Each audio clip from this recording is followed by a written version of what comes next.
बिस्मिल्लाहिर्रहमानिर्रहीम। कैसे हैं भैया आप लोग? रटना नहीं है, समझना है। Syntax book board, second year chemistry, chapter number 10 biochemistry का पार्ट 10 जो है वो हम करने जा रहे हैं मिनरल्स के बारे में। कॉपी पेंसिल ले लीजिए, लेक्चर को नोट करना है और मुस्कुराते रहना। Part 10 minerals. ये वर्ड बड़ा कंफ्यूजिंग है ना, ये परेशान करता है। पता नहीं मिनरल्स क्या हैं, कुछ अंदाज़े लगाते हैं लोग कि ये है ये है ये है। भाई वो जो आप बोलते हैं ना कि ये जिंक है, आयरन है, कैल्शियम है, ये आप एग्जाम्पल्स बता रहे हैं मिसाल के तौर पे कि ये मिनरल है। फिर हम दूसरे इनऑर्गेनिक केमिस्ट्री की तरफ चलते हैं तो मिनरल की डेफिनेशन ही दूसरी हो जाती है।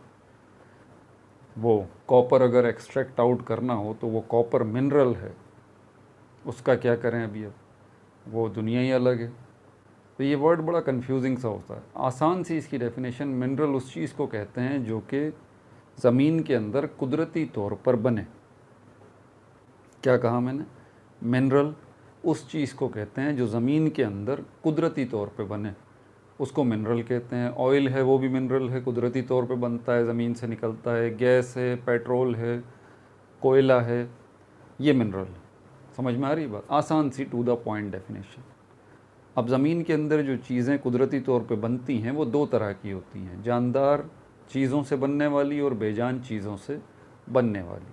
जो जानदार चीज़ों से कुदरती तौर पर बनती हैं ना, जैसे कि पुराने वक्तों में बड़े बड़े एनिमल्स और बड़े बड़े ट्रीज़ जो हैं वो ज़मीन में धंस गए अंदर ही अंदर ज़लज़लों की वजह से, डायनासोर्स वग़ैरह ये वो सब, और हज़ारों लाखों करोड़ों साल जो है उनके अंदर केमिकल रिएक्शन जो है वो होते रहे और उसके नतीजे में ये सारे बड़े बड़े जानवर और बड़े बड़े दरख्त जो है वो ऑयल, गैस और कोयले में कन्वर्ट हो गए। तो ये जो मिनरल है ये नेचुरल मिनरल है, कुदरत, ये ऑर्गेनिक मिनरल है। सॉरी, ये कौन सा है? ये ऑर्गेनिक मिनरल है। अब इनऑर्गेनिक मिनरल कौन सा है? ज़मीन से जो निकालते हैं आप, कॉपर है, गोल्ड है, सिल्वर है, ठीक है। इस तरह के दूसरे जो मेटल्स के बारे में आप जानते हैं, मेटल्स जिनको आप सुनते हैं जो ज़मीन से निकल रहे हैं, ये भी मिनरल्स हैं। लेकिन ये कौन से हैं? ये इनऑर्गेनिक मिनरल्स हैं। ये भी कुदरती तौर पे ज़मीन के अंदर बन रहे हैं। ये इनऑर्गेनिक मिनरल्स हैं। दो कैटेगरी हो गई, ऑर्गेनिक मिनरल्स और इनऑर्गेनिक मिनरल्स। अब यहाँ बायोकेमिस्ट्री के अंदर ये मिनरल्स का जो टॉपिक है ये क्या बता रहा है?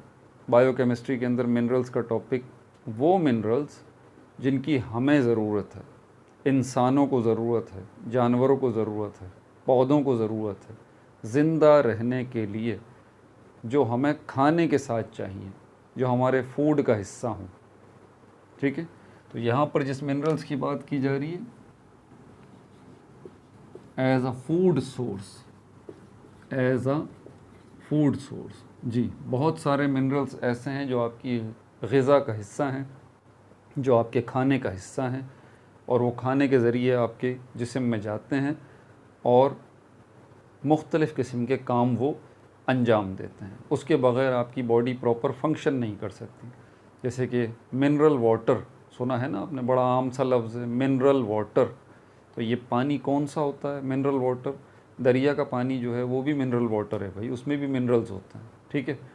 ऐसा पानी जिसमें मिनरल्स हों। तो ये जो बाहर प्लांट लगे हुए हैं जगह जगह, ये मिनरल वाटर जो दे रहे हैं, ये वही मिनरल्स कैल्शियम, मैग्नीशियम, सोडियम चम्मच से डाल रहे हैं पानी के अंदर। ठीक है। और वो पानी घरों में तकसीम हो रहा है, हमारे पास आ रहा है, आपके पास जा रहा है, जिसको हम कह रहे हैं mineral water.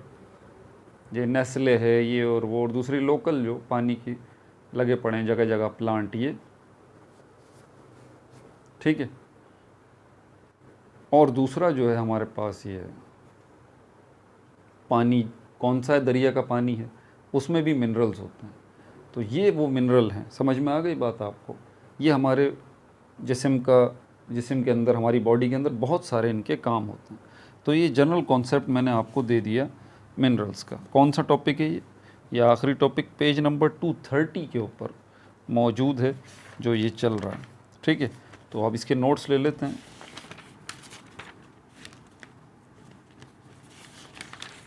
Minerals of biological significance, ये हेडिंग है। मिनरल्स ऑफ बायोलॉजिकल सिग्निफिकेंस, ऐसे मिनरल्स जिनकी बायोलॉजिकल सिग्निफिकेंस है। बायोलॉजी से वर्ड निकला है बायोलॉजिकल। बायोलॉजी मतलब साइंस की एक ब्रांच है जिसके अंदर किसको स्टडी करते हैं, लिविंग थिंग्स को स्टडी करते हैं। तो लिविंग थिंग्स, जानदारों के हवाले से सिग्निफिकेंस, बड़ी अहमियत है। उन मिनरल्स के बारे में बात कीजिए। जानदारों के हवाले से जो मिनरल्स अहम हैं उनके बारे में बात की जा रही है। ये जो है ये क्या है, मिनरल्स ऑफ बायोलॉजिकल सिग्निफिकेंस। ये मैंने हेडिंग आपको दे दी। अब मिनरल्स क्या हैं? पहली बात क्या है ये, व्हाट? Inorganic substances. इनऑर्गेनिक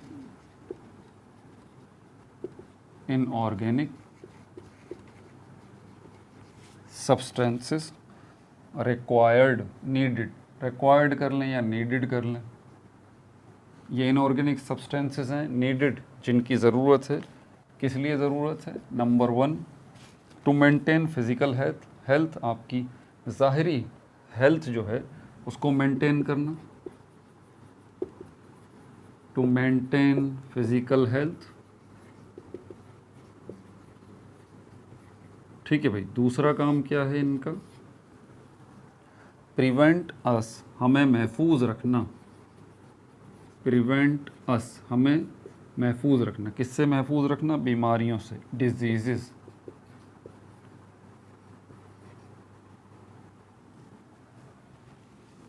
अच्छा, कितने हैं ये? वैसे तो ये बहुत सारे हैं ये। Number of minerals, number of minerals, minerals की तादाद कितने हैं? 25 types of minerals, 25 types of minerals, 25 किस्मों के जो है वो मिनरल्स हैं जिनकी आपकी बॉडी की जिनको ज़रूरत है। ठीक है भाई। In our body, in our body, in our body, हमारे जिस्म में 25 किस्म के मिनरल्स जो हैं मौजूद हैं। बट लेकिन 16 are considered essential for health. 16 ऐसे हैं जिनके बगैर आपका गुजारा नहीं है, वो बहुत ज़्यादा अहम है। But 16 are essential for health, ज़रूरी हैं, एसेंशियल फॉर हेल्थ। अब क्लासेस देख लीजिए इसकी, क्लासेस मिनरल्स की 2 क्लासेस हैं। क्या नाम है इनके? नंबर 1 जो है वो मैक्रो मिनरल्स कहलाते हैं। मैक्रो मिनरल्स, इनकी आपको जो है वो लार्जर क्वांटिटी में नीड होती है। नीड इन लार्जर क्वांटिटी, बड़ी तादाद में, बड़ी मिकदार में आपकी बॉडी को इसकी ज़रूरत होती है। दूसरे हमारे पास हैं माइक्रो मिनरल्स। इनकी क्या, इनकी भी ज़रूरत है लेकिन लार्जर क्वांटिटी में नहीं है, लेसर क्वांटिटी में। इसकी बस थोड़ी मिकदार ही जो है वो काफ़ी होती है आपकी बॉडी के लिए। ठीक है भाई। तो ये 2 क्लासेस हो गई मिनरल्स की। सोर्सेज ऑफ मिनरल्स देख लें। अब हमें इस मिनरल्स, हमारी बॉडी की ज़रूरत तो है, इतनी टाइप है, उसमें से 16 किस्म के बहुत ही ज़्यादा ज़रूरी हैं। फिर 2 क्लासेस में डिवाइड हो गए हैं। कुछ मिनरल्स ज़्यादा मिकदार में ज़रूरी हैं, कुछ मिनरल्स कम मिकदार में ज़रूरी हैं। मिनरल्स हैं क्या वो भी हमें समझ में आ गया सर। लेकिन ये मिनरल्स हम हासिल कहाँ से करें, ये तो मैंने शुरू में बता दिया था भाई। आप जो खाते हैं खाना वाना खाते हैं, फ्रूट खाते हैं, सब्जियां खाते हैं, दालें खाते हैं, उनमें आपको ये मिलेगा। हेडिंग दे दें, सोर्सेस ऑफ मिनरल्स। कौन से ज़राए हैं मिनरल्स के जिनसे हमें मिलते हैं, नोट करते जाइए। फ्रूट्स के अंदर मिनरल्स मौजूद हैं, ठीक है। वेजिटेबल्स,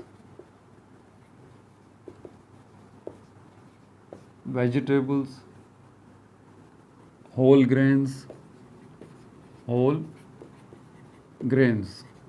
अब ग्रेन्स का मतलब क्या होता है? ग्रेन्स का लफ्ज़ी मतलब होता है दाने, दाने। वैसे इसको आप दूसरे लफ्ज़ों में ये कह लें, जो दाल की बहुत सारी वैरायटियाँ आपने देखी होंगी ना। माश की दाल है, चने की दाल है, उड़द की दाल है, और पता नहीं कौन कौन सी दालें हैं। तो ये जो दालें हैं, ठीक है, उनको नॉर्मली हम ग्रेन्स कहते हैं, ठीक है। चावल है, वो भी ग्रेन्स में ही आता है। तो ये ग्रेन जो होते हैं, आम तौर पे ये ग्रेन, इसको आप यूँ कह लें कि ये जो हम खाते हैं ना, अभी जितने मैंने नाम लिए हैं, दालों की वैरायटी बताई, ये बेसिकली सीड है।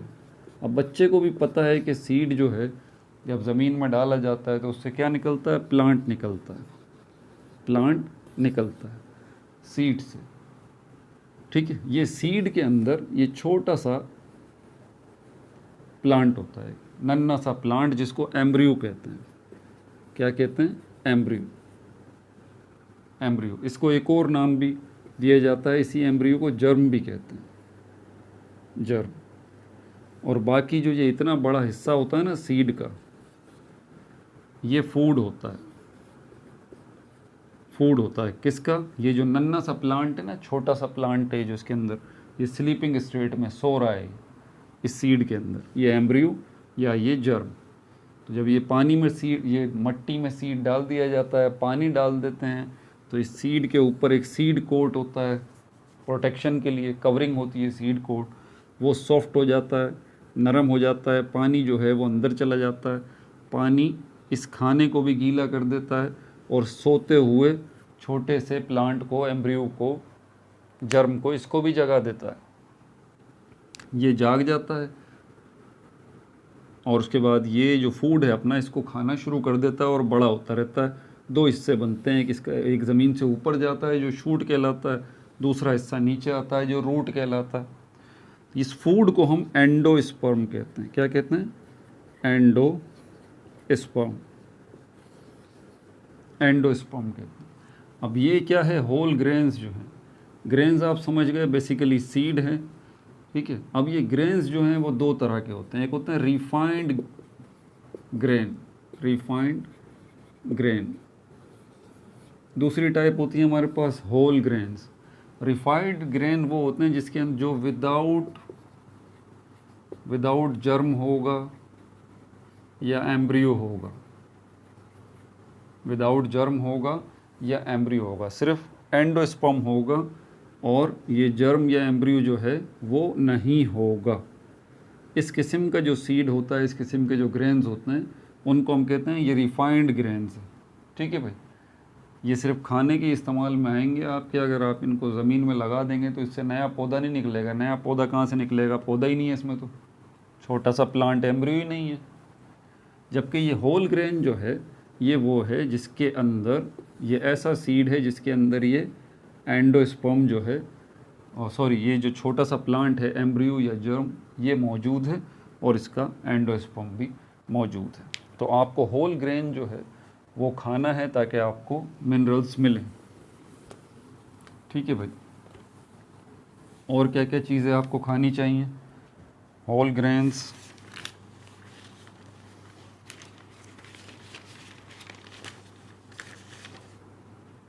डेयरी प्रोडक्ट्स, जो डेयरी की प्रोडक्ट्स होती हैं, डेयरी प्रोडक्ट्स, दूध, मक्खन, घी, इनके अंदर भी मिनरल्स होते हैं।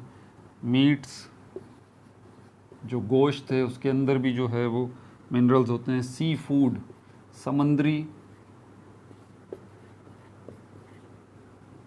फूड जितना भी है उसके अंदर भी जो है वो होते हैं। और H2O, पानी, एट्सेट्रा, पानी के अंदर भी मिनरल्स है। सी फूड जितना भी है, श्रिम्प्स हैं, फिशेस हैं, सब के सब में मिनरल्स मौजूद हैं। गोश्त में मिनरल मौजूद है, डेयरी प्रोडक्ट्स में, होल ग्रेन्स में। ठीक है भाई, ये भी बात हो गई। और इसके बाद थोड़ा सा अब इनका नाम भी सुन लीजिए। ये हमारे पास कौन कौन से हैं? कैल्शियम है। कैल्शियम के बारे में है कि कैल्शियम अगर आपको चाहिए तो आपको मिल्क से मिलेगा, चीज़ से मिलेगा, ठीक है, जिसको उर्दू में पनीर कहते हैं, योगर्ट, दही को कहते हैं योगर्ट जो है, दही में आपको कैल्शियम मिलेगा। और लीफी ग्रीन्स, लीफी ग्रीन्स मतलब सलाद पत्ता देखा है, या इसके अलावा स्पिनच है, और इसके अलावा और दूसरे ऐसे पौधे जिनके पत्ते खाते हैं हम, हरे रंग के पत्ते, उनके अंदर ये मिलेगा। अच्छा, आयरन की अगर हम बात करें, ये भी एक मिनरल है। ये आपको किस में मिलेगा? Red meat. दो किस्म का गोश्त होता है हमारे पास, एक वाइट मीट होता है, एक रेड मीट होता है। जो वाइट मीट होता है वो परिंदों का होता है, बर्ड्स का होता है और जो रेड मीट होता है ये चौपायों का होता है, गाय भैंस बकरियां वगैरह, इनका गोश्त होता है, तो इसको रेड मीट कहते हैं। तो रेड मीट खाएं, उसके अंदर आपको आयरन मिलेगा। पोल्ट्री चिकन जो है उसके अंदर जो है वो आपको मिलेगा। ठीक है, सी फूड में भी आपको मिलेगा, सी फूड में जो है वो भी आपको मिलेगा। अच्छा, ये याद रहे, एक चिकन वो है आपके पास जो देसी मुर्गियाँ वगैरह होती हैं ना, उनका गोश्त जो है वो रेड मीट जैसा होता है। ठीक है, लेकिन ये पोल्ट्री वाला जो है ना, पोल्ट्री वाला जो आजकल फार्मी मुर्गियाँ चल रही हैं, देखें बिल्कुल सफ़ेद होती हैं।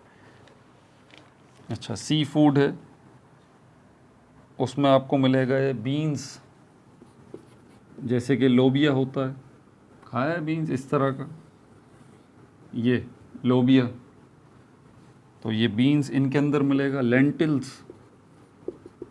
लेंटिल्स मतलब दालें, जो वैरायटी है ना बहुत सारी दालों की, दालें, इनके अंदर आपको आयरन जो है वो मिलेगा। आयरन मैन बन जाएंगे आप। जिंक की तरफ चलते हैं। जिंक जो है ये आपको बड़े के गोश्त में मिलेगा, बीफ, गाय का गोश्त, चिकन के अंदर भी आपको मिलेगा जिंक। ठीक है, सी फूड जो है इसके अंदर भी मिलेगा, और बीन्स जो हैं इनके अंदर भी आपको ये मिलेगा। फॉस्फोरस, आप देखें ये सारे मिनरल्स हैं।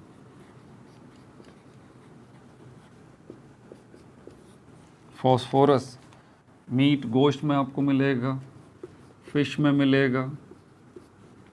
उसके अलावा डेयरी प्रोडक्ट्स हैं, नट्स हैं, सीड्स हैं, डेयरी प्रोडक्ट्स,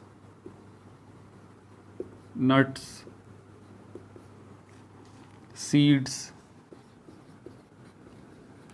होल ग्रेन्स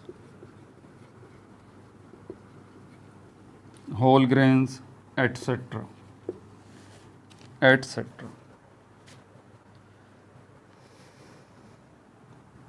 अच्छा भाई, अब ये तो सारा एक जर्नल ओवरव्यू हो गया, सोर्सेज आपको पता चल गए कि ये मिनरल्स जो हैं किन ज़राए से आपको मिलेंगे। अब जो हमारा टॉपिक है इनकी इम्पोर्टेंस का, इन मिनरल्स की अहमियत क्या है, बायोलॉजिकल इम्पोर्टेंस, अलग अलग इसको देखेंगे। ये आपकी बुक के अंदर ही टॉपिक मौजूद है, देख लें, आपको ये पेज नंबर 231 पे ये टॉपिक मौजूद है, biological significance of iron, calcium, phosphorus and zinc. अब ज़रा इनकी इंपॉर्टेंस देख लेते हैं, इनकी सिग्निफिकेंस देख लेते हैं। सोर्सेज तो हमने अभी देख लिए कि किन ज़राए से ये हमें मिलेगा। Biological significance,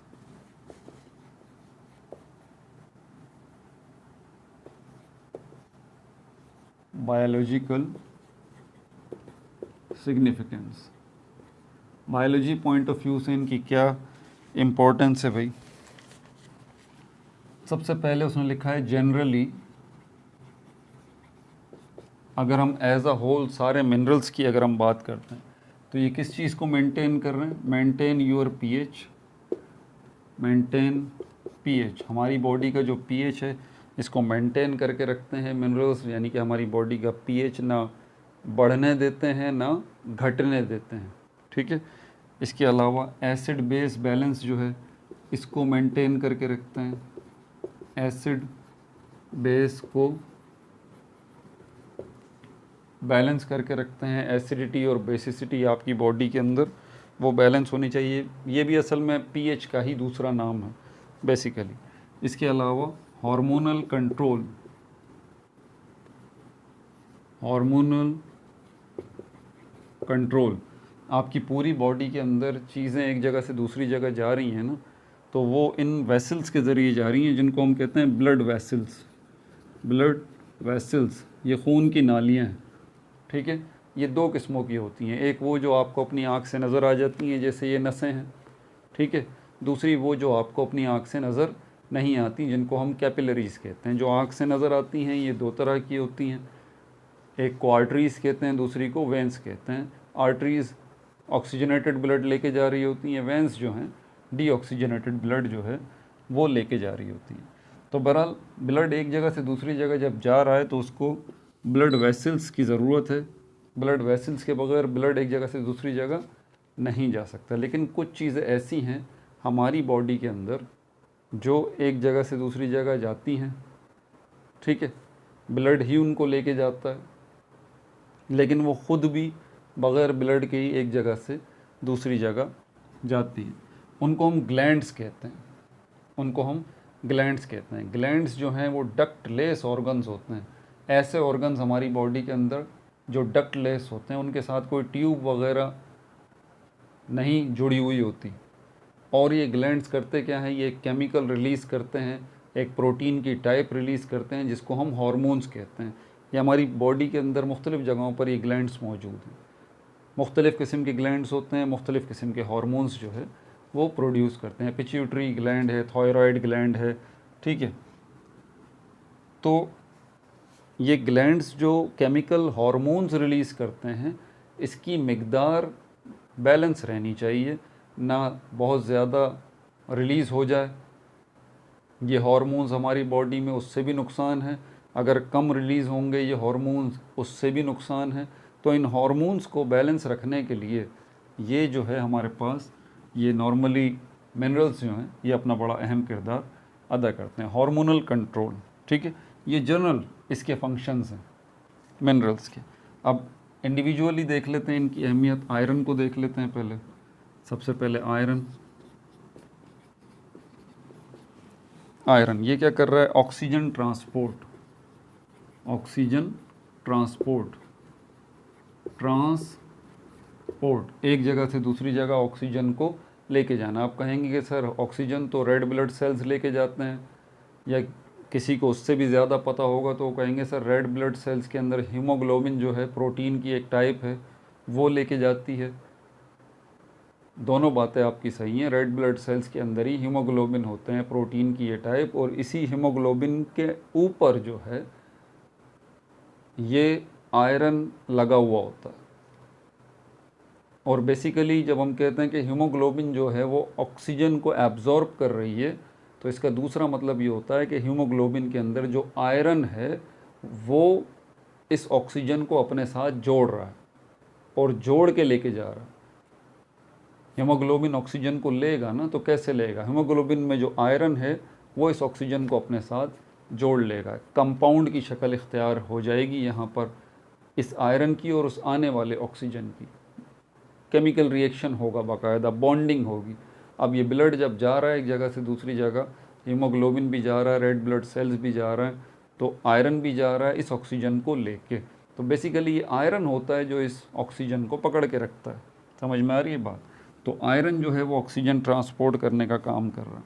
immune function, immune function आपकी बॉडी का क़ुव्वत मुदाफ़ियत जो है, इम्यून सिस्टम, अल्लाह ताला ने हमारे जिस्म के अंदर एक कुदरती पुलिस जो है वो मौजूद है हमारी बॉडी के अंदर, ठीक है। और वो कुदरती पुलिस क्या है, आपकी बॉडी के अंदर जर्म्स आते हैं, बैक्टीरिया आते हैं, वायरस आते हैं, खाने के ज़रिए ब्लड में आ जाते हैं, आपके सेल्स को अटैक करना चाहते हैं, तो ख़ुद ब खुद हमारे ब्लड में से जो है वो एकदम निकल आते हैं बाहर। क्या, एंटीबॉडीज़। ये प्रोटीन की वो इकसाम होती हैं जिनको पुलिस ऑफ द बॉडी कहा जाता है, और फ़ौरन ये जाके एंटीबॉडीज़ अटैक करते हैं किसके ऊपर, वो वायरसेस, बैक्टीरिया या दूसरे जर्म्स जो किसी न किसी तरह आपके ब्लड में शामिल हो चुके, और ब्लड जो है, ब्लड के ज़रिए अब आपकी बॉडी के सेल्स तक पहुँचेंगे और सेल्स पे कब्ज़ा करेंगे और सेल्स को नुकसान पहुँचाएंगे। ठीक है, लेकिन ब्लड के अंदर ये अल्लाह ताला ने ये नेचुरल पुलिस जो है बिठा रखी है, जो खुद ब खुद आ जाती है, जिसको हम क्या कहते हैं, एंटीबॉडीज़। ये प्रोटीन की एक टाइप है। ठीक है, तो ये जो हिफाजत का निज़ाम है आपकी बॉडी का कुदरती, इसको इम्यून सिस्टम कहते हैं। ठीक है, और ये इम्यून सिस्टम के अंदर जो एंटीबॉडीज़ हैं, ये इनको एक्टिव रखने के लिए, इनको ताकतवर बनाने के लिए आपकी बॉडी के अंदर आयरन जो है इसका होना बहुत ज़्यादा ज़रूरी है। आपकी डाइट में आयरन का होना बहुत ज़्यादा ज़रूरी है, इसीलिए कहते हैं एप्पल खाया करें, आयरन मिलेगा आपको। टेम्परेचर रेगुलेशन, टेम्परेचर रेगुलेशन, हमारी बॉडी जो है वो, बॉडी का टेम्परेचर ना बहुत ज़्यादा ठंडा होना चाहिए ना बहुत ज़्यादा गर्म होना चाहिए। हमारी बॉडी का टेम्परेचर एक बैलेंस टेम्परेचर जो है वो होना चाहिए। तो इस बैलेंस सिस्टम को हम कहते हैं रेगुलेट करना, ना बहुत ज़्यादा बढ़ जाना ना बहुत कम होना, रेगुलेट करना। तो टेम्परेचर आपकी बॉडी के अंदर रेगुलेट करने का काम भी ये आयरन जो है वो करता है। प्रोडक्शन ऑफ रेड सेल्स, सिर्फ ऑक्सीजन को कैरी करने का ही काम नहीं है आयरन का, इसका काम पैदा करना भी है। किनको? रेड सेल्स को। रेड सेल्स जो रेड ब्लड सेल्स हैं आपकी बॉडी के, ये मर भी रहे होते हैं और नए बन भी रहे होते हैं। ठीक है भाई, तो ये आयरन जो है रेड ब्लड सेल्स की प्रोडक्शन का भी ये काम करते हैं। नंबर 2 पे कैल्शियम है, इसको भी देख लें आप। नंबर 2 पे ये कैल्शियम है, ये क्या करता है? बिल्ड करता है, इसका तामीर का काम है। ये ठेकेदार है, ये तामीर करता है, ये बिल्ड करता है। क्या बिल्ड करता है? स्ट्रॉन्ग बोन्स, स्ट्रॉन्ग बोन्स, मज़बूत हड्डियाँ, एंड टीथ, और मज़बूत दांत जो है ये। इसके अलावा मसल्स जो हैं आपके, मसल्स जो हैं आपके, ये बाजू के मसल्स वगैरह ले लें, ये क्या करते हैं? रिलैक्स होते हैं, कॉन्ट्रैक्ट होते हैं। तो इन मसल्स में कॉन्ट्रैक्शन भी हो रही है, खिंचाव भी हो रहा है, और ये रिलैक्स भी हो रहे हैं। क्योंकि जब तक आपकी बॉडी के ये मसल्स रिलैक्स नहीं होंगे, कॉन्ट्रैक्ट नहीं होंगे, आपका जिस्म हरकत नहीं कर सकता। ठीक है, तो ये किसकी मदद से हो रहा है? ये कैल्शियम की मदद से हो रहा है। ब्लड क्लॉटिंग, आपको कट लग जाता है हाथ पे, इसका हम कहते हैं ब्लड क्लॉटिंग को खून का जम जाना। खून का जम जाना, ब्लड जो है वो कट लग गया आपके यहाँ पर, कट लग गया, खून निकल रहा है, तो आप कुछ भी ना करें, पानी से धो लें, तो कुछ भी ना करें भले, तो खून खुद ब खुद रुक जाएगा। ये खुद ब खुद खून जो है रुक जाने को हम कहते हैं ब्लड क्लॉटिंग। ये जिनके ना हो उनको जान के लाले पड़ जाते हैं। उनको हल्का सा भी कट अगर लग जाए और उनके जिस्म के अंदर ब्लड क्लॉटिंग का अच्छा इंतज़ाम ना हो, तो उनकी मौत भी वाक़ई हो सकती है, क्योंकि उनका ब्लड जो है वो रुकता ही नहीं है, निकलता ही रहता है, निकलता ही रहता है। आप कितनी भी पट्टियाँ लगा लें, कुछ भी कर लें, वो फिर वो निकलता ही रहेगा, निकलता ही रहेगा। समझ में आ रही है बात? पानी का एक पाइप है, अगर वो कहीं से लीक हो जाए, पानी आ रहा हो, तो कितनी मुसीबत बन जाती है उस पानी के पाइप को टेप लगा के किसी न किसी तरह रोकना होता है ना। तो आपके जिस्म में सोचिए ज़रा, ये लिक्विड ब्लड जो है अगर कट लग जाए तो इसको रुकना ही नहीं चाहिए, इसको तो बहते रहना चाहिए। लेकिन अल्लाह ताला ने इसके लिए इंतज़ाम कर रखा है ब्लड क्लॉटिंग के लिए। आपकी डाइट के अंदर कैल्शियम जो है ब्लड क्लॉटिंग का ये काम करता है। वैसे हमारे ब्लड के अंदर जो प्लेटलेट्स हैं वो भी ब्लड क्लॉटिंग का काम करते हैं, ब्लड का हिस्सा होते हैं। ठीक है भाई, इम्यून सिस्टम जो है वो भी कैल्शियम आपका बहुत, उसमें भी इसका किरदार है। आयरन का भी है आपके इम्यून सिस्टम के अंदर, आपकी क़ुव्वत मुदाफ़ियत का जो निज़ाम है उसके अंदर। ठीक है भाई। अच्छा, और क्या है? अगर इसकी डेफिशिएंसी हो जाए, इसकी अगर डेफिशिएंसी हो जाए कैल्शियम की हमारी बॉडी के अंदर, तो इसका क्या नतीजा निकलेगा? बोन्स जो हैं वीक हो जाएंगी, कमज़ोर हो जाएंगी, और आपकी बॉडी की ग्रोथ जो है वो पुअर हो जाएगी। बॉडी ग्रोथ क्या हो जाएगी, पुअर बॉडी ग्रोथ होगी, आपकी बॉडी इतनी अच्छे तरीके से ग्रो नहीं कर सकती। ठीक है भाई, फॉस्फोरस को देखते हैं।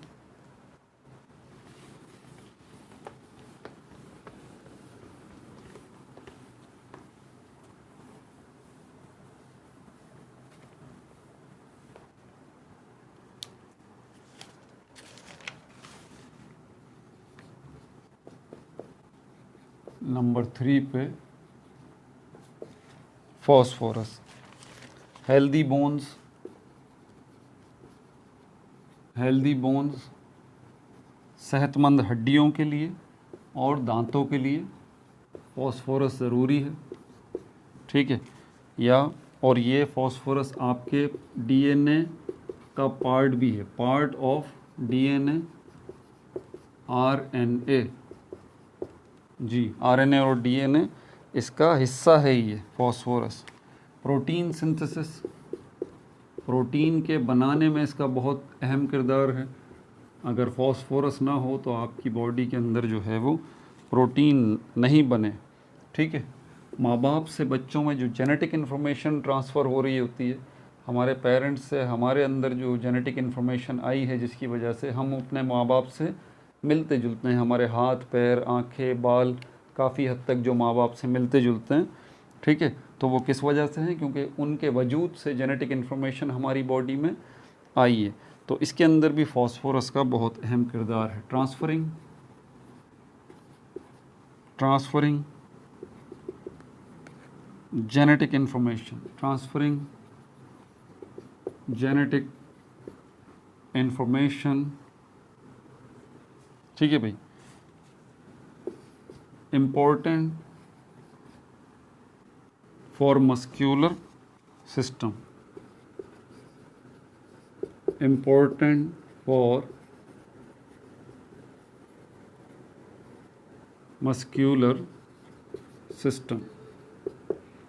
हमारा जो मस्क्यूलर मसल्स का भी एक निज़ाम है ना पूरा का पूरा, इस तरह डाइजेस्टिव सिस्टम है, रेस्पिरेटरी सिस्टम है, एक्सक्रीटरी सिस्टम है, इसी तरह आपकी बॉडी के अंदर मस्क्यूलर सिस्टम भी है, मसल्स का भी एक निज़ाम है। तो उसके लिए भी फॉस्फोरस जो है बहुत ज़्यादा अहम है। जिंक जो है इसको भी देख लेते हैं। जिंक नॉर्मल ग्रोथ के लिए जिंक जो है वो बहुत ज़रूरी है। ठीक है भाई, और क्या बात है, वुंड हीलिंग, वुंड कहते हैं ज़ख़म को, ज़ख़म आपके बहुत तेज़ी के साथ इस जिंक से भरते हैं। वुंड हीलिंग, आपके ज़ख़म जो है वो भी बहुत तेज़ी से इससे भरते हैं। इसके अलावा जो आपका नर्वस सिस्टम है, nervous system, working of nervous system, zinc की मदद से आपका नर्वस सिस्टम जो है वो बहुत अच्छा काम करता है। Working of nervous system, nervous system है ना आपकी बॉडी का कंट्रोलर। हमारी बॉडी जो है 10-12 सिस्टम से मिलके बनी है। Digestive system, respiratory system, excretory system, cardiovascular system, ठीक है, आर्ट्रियल सिस्टम, विनस सिस्टम। और अब इन सारे सिस्टम्स को कंट्रोल करने वाला भी एक सिस्टम है, ठीक है, किंग सिस्टम जिसको कहते हैं, वो है हमारे पास नर्वस सिस्टम, जिसमें आपका ये ब्रेन आ जाता है, स्पाइनल कॉर्ड आ जाती हैं और नर्व्स आ जाती हैं। ठीक है, ये बाकी सारे सिस्टम्स को कंट्रोल करने वाली होती हैं। ठीक है, इनडायरेक्ट में अगर हम कहें कि नर्वस सिस्टम आपकी पूरी बॉडी का कंट्रोलर है, आपका कंट्रोलर है। ठीक है, तो ये नर्वस सिस्टम जो है वो प्रॉपर आपका काम करता है जब एडिकेट अमाउंट ऑफ जिंक आपकी बॉडी के अंदर जा रहा होता है, नहीं तो फिर आपका नर्वस सिस्टम जो है वो प्रॉपरली काम नहीं कर पाएगा और लोग आपको पागल कहेंगे भाई। ठीक है, इसके अलावा क्या इम्प्रूव करता है, इम्प्रूव का मतलब होता है बेहतरी लेके आना। किस में बेहतरी लेके आ रहा है, आपके इम्यून सिस्टम में,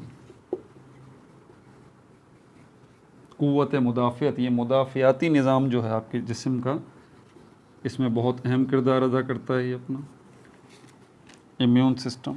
इसके अलावा एनहेंसिस, एनहेंसिस का मतलब होता है बढ़ाना। किस चीज़ को बढ़ा रहा है जिंक, इंसुलिन एक्टिविटी को, इंसुलिन एक्टिविटी को। ठीक है भाई, आपका लीवर जो है वो इंसुलिन प्रोड्यूस कर रहा है अच्छे अमाउंट में माशाल्लाह, लेकिन वो इंसुलिन जो है आगे जाके ग्लूकोज के साथ, शुगर के साथ रिएक्शन प्रॉपर कर रहा है या नहीं कर रहा, इस एक्टिविटी को इंश्योर करता है जिंक। अगर ये जिंक नहीं होगा तो भले अच्छे अमाउंट में इंसुलिन प्रोड्यूस हो रहा है आपकी बॉडी में, तब भी आपका शुगर लेवल जो है वो अप एंड डाउन होता रहेगा। क्यों? क्योंकि उस इंसुलिन को एक्टिवेट करने वाला, ठीक है, कंट्रोल करने वाला ये जिंक होता है। ठीक है भाई, और क्या है इसके अलावा, अगर इसकी डेफिशिएंसी हो जाए, अब जगह मिटा के क्या करनी यहीं पे साइड में लिख देता हूँ, अगर इसकी डेफिशिएंसी हो जाए जिंक की, अगर जिंक की डेफिशिएंसी हो जाए तो क्या हो सकता है भाई, cause loss of weight, loss of weight, आपका वज़न घटना शुरू हो जाएगा जिंक की वजह से। लॉस ऑफ एपिटाइट, आपको भूख भी जो है वो कम लगेगी। लॉस ऑफ एपिटाइट, आपकी भूख भी जो है वो मर जाएगी। लॉस ऑफ टेस्ट, आपके मुंह का जायका जो है वो भी चला जाएगा अगर जिंक नहीं होगा। ठीक है, इसके अलावा activate sense of smell taste, आपके सेंस ऑफ स्मेल को जो है एक्टिवेट करता है ये, और आपके जो है वो सेंस ऑफ टेस्ट को जो है, टेस्ट को, जायके को वो एक्टिवेट करता है। ठीक है भाई, सारे टॉपिक्स निमट गए। अगली वीडियो के अंदर हम सेल्फ असेसमेंट देखेंगे। 4 सेल्फ असेसमेंट हैं, MCQs हैं, short question answer, long question answers, मेरे ख्याल में एक ही वीडियो में ये सब निमट जाएंगे। फिर हम चैप्टर नंबर 11 की तरफ अपने चलेंगे, इंडस्ट्रियल केमिस्ट्री की तरफ। ठीक है भाई, अपना बहुत ज़्यादा ख्याल रखिएगा। No like no subscribe, only share.